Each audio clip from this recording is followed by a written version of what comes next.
former journalist has passed away. Heavy rains wreak havoc throughout the nation. West Bank family bound, beaten and robbed. In the region, Suriname government announces lockdown, and internationally, 2 killed, over 20 injured in Miami club shooting. Greetings and welcome to another edition of Channel 2 Headline News Update. I am Bibi Bacchus. Thank you for joining us. The former journalist and well-known social media icon Mondale Smith have passed away earlier today. Smith, who was in his 40s, passed away in the intensive care unit after being admitted last week for severe complications. Smith's media career spans more than 2 decades. He began his media career at the Ghana Broadcasting Authority and later worked at several news organizations and media houses. Smith became ill last week but remained at home before eventually being forced to seek medical help. Channel 2 Headline News expresses sincere condolences to the Smith family. A family on the west bank of the Demerara were bound, beaten and robbed by armed bandits. Esther Sobers has that story. On Sunday morning, a businessman and his family were robbed at the Parfit Harmony West Bank Demerara home by 5 armed bandits. According to reports, the family usually leave home very early on Sundays to conduct business at La Penitence Market. On the morning of the incident, around 3:30 a.m., the businessman came downstairs to start his vehicle. He observed muddy footprints in his yard and became suspicious. He was approached by a man with a gun who told him not to move or say anything. 4 other men appeared from under his house. 2 of the bandits tied him up and took him to the upper flat, while the others tied up his wife and 2 daughters. The thieves demanded the family hand over all their valuables. The suspect escaped with $1.6 million in cash and valuable items. The businessman was beaten to his head and his wife was injured. An investigation is ongoing. For Channel 2 Headline News, Esther Sobers. Thanks, Esther. Over 500 grams of cannabis stuffed in frozen chicken was seized by ranks of the Ghana Police Force in Region 7 during a routine stop-and-search exercise last Saturday. Around 9:15 a.m., a motor lorry transporting 12 passengers at the 70 Mile Police checkpoint was searched, where ranks discovered a cooler containing 11 frozen chicken, each containing bulky parcels wrapped in plastic and foil suspected to be cannabis. The cooler belonged to a 40-year-old shop owner of Best Village, West Coast, Demerara. When questioned about the contents in the cooler, the suspect replied, quote, "Officer, I buy this weed from a girl to go and sell." End of quote. The woman was arrested and taken to the Bartica police station. The cannabis was weighed at 565 grams. The cannabis was lodged and the suspect is in custody as police investigations continues. Stick around, we've got more news for you after the break. When you need money and you gotta get it fast, Creative Jewelry and Pawn Shop is the place for that confidential transaction in a quiet and secure location. You'll get the highest value per pennyweight for your gold and also enjoy the lowest interest rates and longest payback period too. Yes, for that instant transaction to solve a pressing financial problem. That Creative Jewelry and Pawn Shop, 46 Boyle Place, that's between the Ministry of Housing on Brick Dam and White Castle Fish Shop. Be your first and only choice. Creative Jewelry and Pawn Shop, safe and sound, solid and secure, always there for you. Telephone 231-7878 and 223-8955. Alabama Trading has everything you need every day. The best brands at the lowest prices. And right now, you can save much more on a larger range of food products and everyday essentials. Choose from our extensive array of fresh and packaged food items. Plus, there's a huge variety in ladies' handbags and accessories, children toys, backpacks and school bags, bicycles, rugs, outdoor and indoor furniture, cleaning and sanitizing products, and so much more. Alabama Trading. Better products, better prices. Welcome to Kissoon's Furniture. Find everything you need for your home and more under one roof in our newly decorated showroom. Our locally crafted furniture has been perfected over the last 60 years. From our hands to your home, we also bring to you our newly introduced lines of imported furniture and sleep center, where you can find a wide range of beds and mattresses. Kissoon's Furniture. furnishing homes for over 60 years. Good girl forget things. What's the problem, Granny? I want money for borrow for those surgery. I was dancing and I fall and fracture my hip. If you need some quick money, you should check Lender's Jewelry and Pawn Shop. Lender's Jewelry and Pawn Shop, Lot 238 South Road Border, Georgetown. Get jewelry made to order in just 72 hours. We also accept vehicles. Lender's, best rates, longest payback period. Boys, I get through. Plus, I could dance again. Lender's Jewelry and Pawn Shop. Welcome back. Heavy rains over the last few days have caused various levels of flooding to all 10 administrative regions of Guyana. On Saturday, His Excellency Dr. Mohammed Irfan Ali and a team of government ministers and other officials visited several communities in the regions 6 and 10 to assess the severity of the flooding there and to determine the level of interventions needed. The team traveled to Lamp Island, Kokwani, Bamboo Landing, Haruru Mission, Ladensville, and Lesbian Holding for a first-hand look at the challenges. The situation is indeed quite a disaster. We had the opportunity to view it firsthand in a very comprehensive way, especially the savannas land and the backland. And if the rain continues as is predicted, then it will be even worse. During the visit, Dr. Ali said the Ministry of Agriculture and the Civil Defense Commission would be collaborating to assess the damage to farmlands.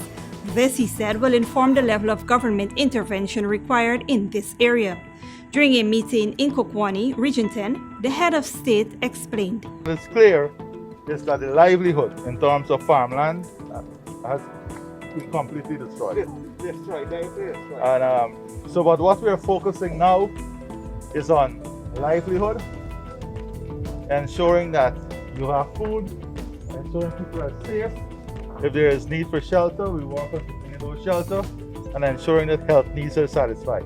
The president has emphasized that constant support, especially as it relates to infrastructural work, would be provided, which includes increasing the height of the dam. He stressed that government's main focus is to ensure that the people are safe.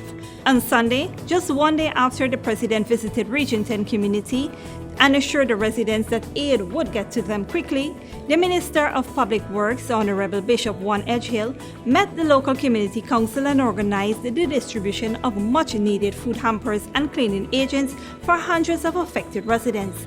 He also checked in on the progress being made with the shelters being built by the Civil Defense Commission to house affected families.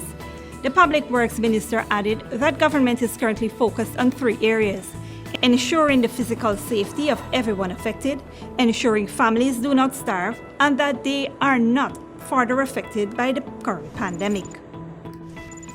A man appeared before the Georgetown Magistrates Court charged with causing death by dangerous driving. Here is more from Esther Silvers. Today, Shaquille Williams appeared at the Georgetown Magistrate Court before Chief Magistrate Ms. Ann McLennan, charged with causing death by dangerous driving under Section 35(1) of Motor Vehicles and Road Traffic Act, Chapter 5102. The charge read that on February 6, 2021, on Rupert Craig Highway, Georgetown, Williams was involved in a fatal accident involving motorcycle CJ2794, which claimed the life of Sherry Chandra Prasad. Williams pleaded not guilty when the charge was read to him and was placed on $250,000 bail. The matter was adjourned for June 14th. For Channel 2 Headline News, Esther Sobers. Thanks, Esther. Don't go away. After the break, we have your regional and international news.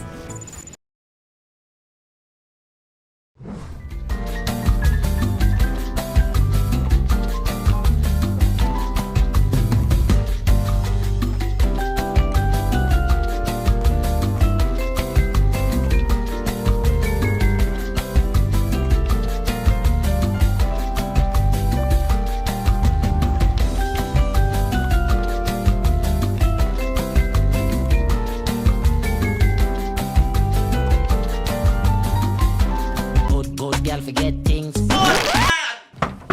What's the problem, Granny? I I want money for borrow for those surgery. I was dancing and I fall and fracture my hip. If you need some quick money, you should check Lender's Jewelry and Pawn Shop. Lender's Jewelry and Pawn Shop, lot 238 South Road Border, Georgetown. Get jewelry made to order in just 72 hours. We also accept vehicles. Lender's, best rates, longest payback period. Boys, I get through. Plus, I could dance again. Lender's Jewelry and Pawn Shop. Welcome to Kissoon's Furniture. Find everything you need for your home and more under one roof in our newly decorated showroom. Our locally crafted furniture has been perfected over the last 60 years. From our hands to your home, we also bring to you our newly introduced lines of imported furniture and sleep center, where you can find a wide range of beds and mattresses. Kissoon's Furniture, furnishing homes for over 60 years.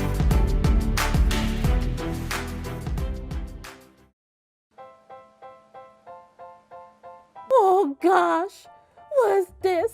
Me son can't read or spell. Stop! 0 out of 20. Is what I could do here. Hi guys, my name is Ms. Purja Singh and I'm the senior teacher at the Agriculture After School program. Due to the spread of the coronavirus and the need for social distancing, we have moved our in-class learning activities to online via Skype.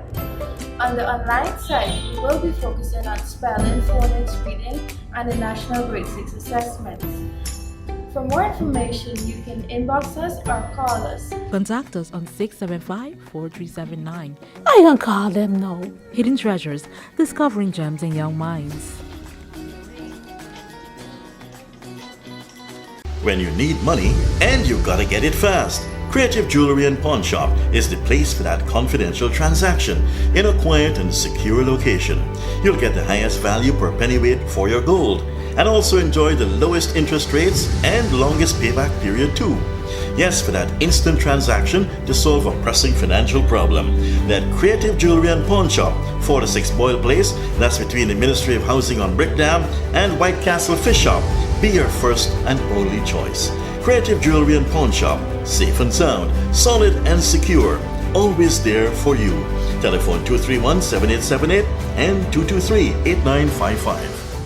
Alabama Trading has everything you need every day. The best brands at the lowest prices. And right now, you can save much more on a larger range of food products and everyday essentials. Choose from our extensive array of fresh and packaged food items. Plus, there's a huge variety in ladies' handbags and accessories, children toys, backpacks and school bags, bicycles, rugs, outdoor and indoor furniture, cleaning and sanitizing products, and so much more. Alabama Trading. Better products, better prices. Welcome back. Now we take a look at news in the region and around the world. Suriname's President Chandrika Prasad Santokhi announced on Saturday a total lockdown of the country to stem the spread of the coronavirus. The total lockdown has been issued for the next 2 weeks and 4 days, starting on Monday, May 31st until June 18th. The head of state, who painted a grim picture of the situation, said that there's a shortage of oxygen, hospital beds, medical staff, and health workers. So far, 282 Surinamis have died of this disease, and this month has been the deadliest since the pandemic broke out, with 78 deaths. Santokhi also noted that people who have recently died as a result of COVID-19 had not been vaccinated. He, therefore, urged citizens to be vaccinated. Currently, just over 13,000 of the roughly 600,000 inhabitants are fully vaccinated.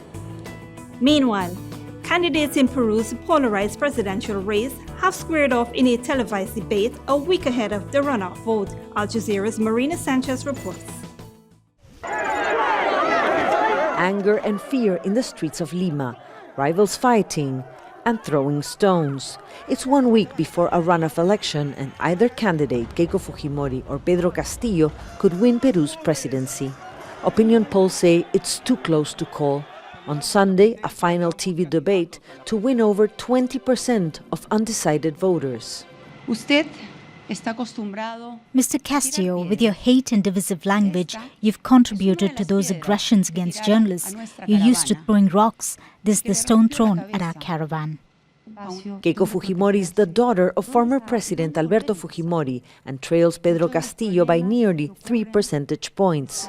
She's facing a popular rival and has been charged with organized crime, money laundering, obstruction of justice, and perjury. That's for allegedly receiving $1.2 million from a Brazilian construction company during her first presidential bid in 2011. She could face up to 30 years in prison if convicted. Doesn't it ring a bell that when we talk about corruption, isn't it a synonym of Fujimori? Doesn't it ring a bell that when we talk about corruption, one must have a speck of morals? But that is unimportant for many of her supporters who fear Castillo will impose a communist government, nationalize private companies, or confiscate their bank accounts, something Castillo denies. Castillo has radical ideas. He wants to crush all institutions and impose communism. We don't want what happened in Venezuela to happen here. Analysts say the outcome of the debate will define who wins the election. Analysts say Castillo's proposals are vague and inconsistent, but his plan to reform the free market model has kept him on the lead. Pollsters say more than 80% of Peruvians want some economic policy changes. While many fear Castillo's plans, others are welcoming change. Fujimori represents her father's authoritarian style, where women were sterilized by force, labor stability was destroyed, a constitution that doesn't benefit the people. Castillo will nationalize our natural resources. That's where we'll get funds for health and education.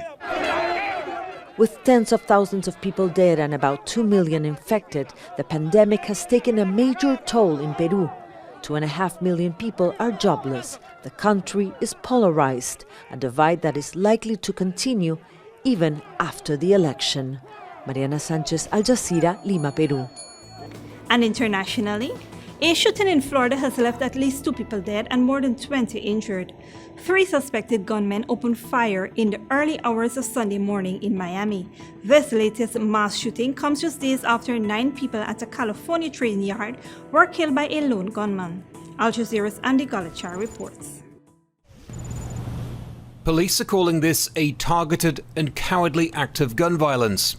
Investigators say 3 people, reportedly armed with assault rifles and pistols, stepped out of a car and began firing indiscriminately into a crowd gathered to see a rap concert. These yellow markers an indication of how many rounds were fired. 2 died on the scene and at least 20 people were injured, some severely. My daughter ended up getting shot in the middle of this.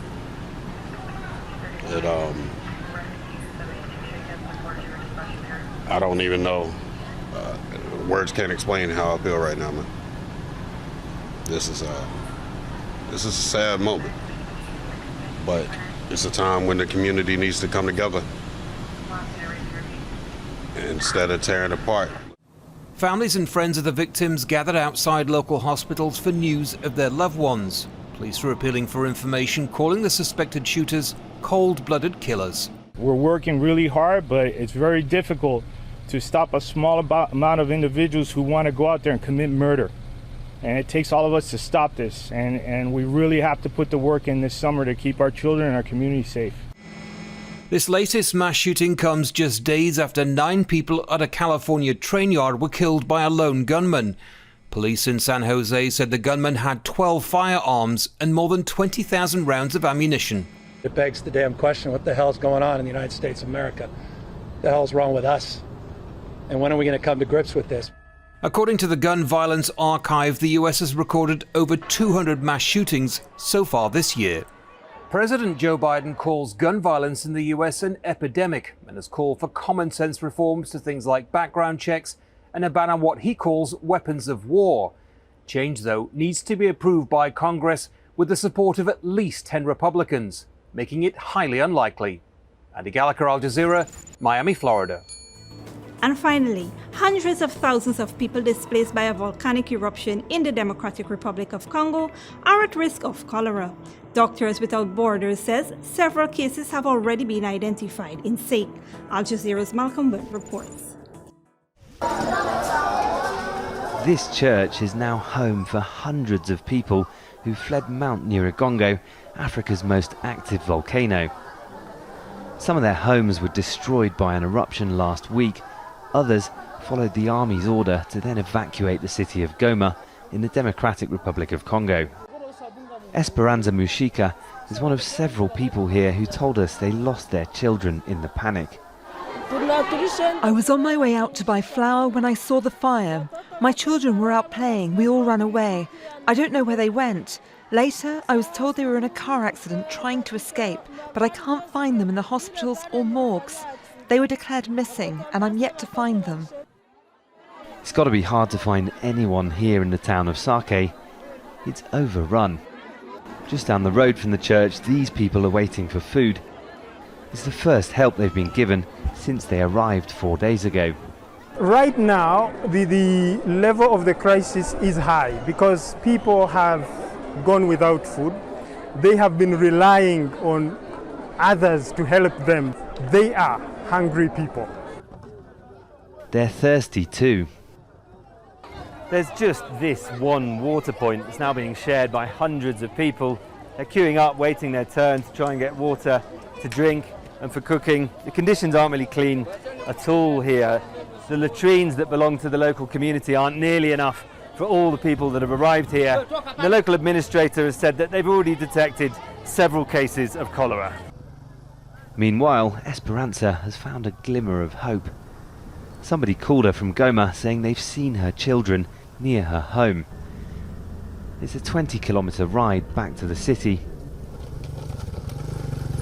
Rocks formed from lava from past eruptions cover her neighbourhood. It's near the foot of the volcano, in the red zone.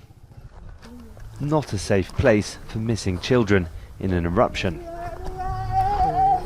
But she's in luck. I have so many things to say. I'm happy to see them and I'm grateful they're alive. They didn't die. One family happily reunited. Many more are still not. Malcolm Webb, Al Jazeera, Goma, Democratic Republic of Congo. And that is it for today's regional and international news. Here now is your 3-day weather forecast.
That is it for this edition of Headline News Update. Tune in on Tuesday at 7 p.m. for another episode. Be sure to subscribe, like, and follow us on Facebook and YouTube. Until then, stay safe and take care.